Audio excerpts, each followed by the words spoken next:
লালমনিরহাট সীমান্তে বিজিবির কড়া নজরদারি। বাংলাদেশে ভারতীয় নাগরিকদের অবৈধ অনুপ্রবেশ ঠেকাতে লালমনিরহাটের ৫ উপজেলার প্রায় ২০০ কিলোমিটার সীমান্ত জুড়ে টহল জোরদার করেছে বিজিবি। এর আগে লালমনিরহাট সীমান্তে কৃষককে গুলি করে হত্যা, বাংলাদেশি যুবকদের ভারতীয় বিএসএফ ধরে নিয়ে যাওয়ার ঘটনায় আতঙ্ক বাড়িয়েছে সাধারণ মানুষের মনে।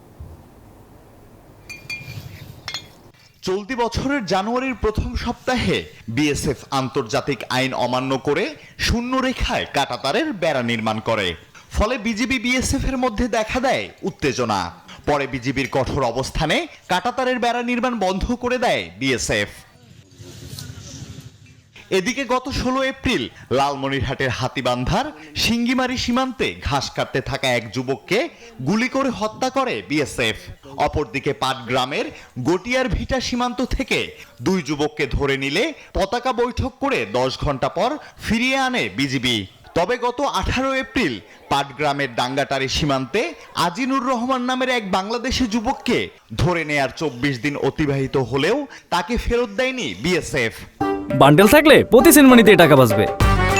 বিকাশ সেনমানি বান্ডেল কিনে জিতুন প্রতি লেনদেনে।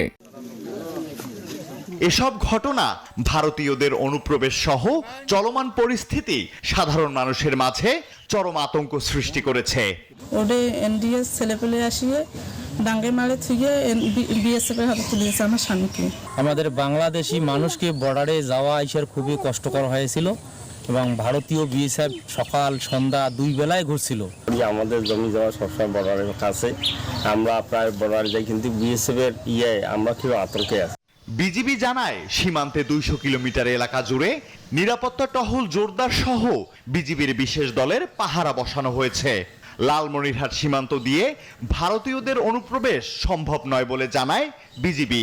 আমাদের এখানে কোনো সমস্যা নাই, আল্লাহর রহমতে বর্ডারের নজরদারি আছে, কোনো সমস্যা নাই। স্থানীয়দের সীমান্তের কাছাকাছি না যেতে অনুরোধ করেছে বিজিবি।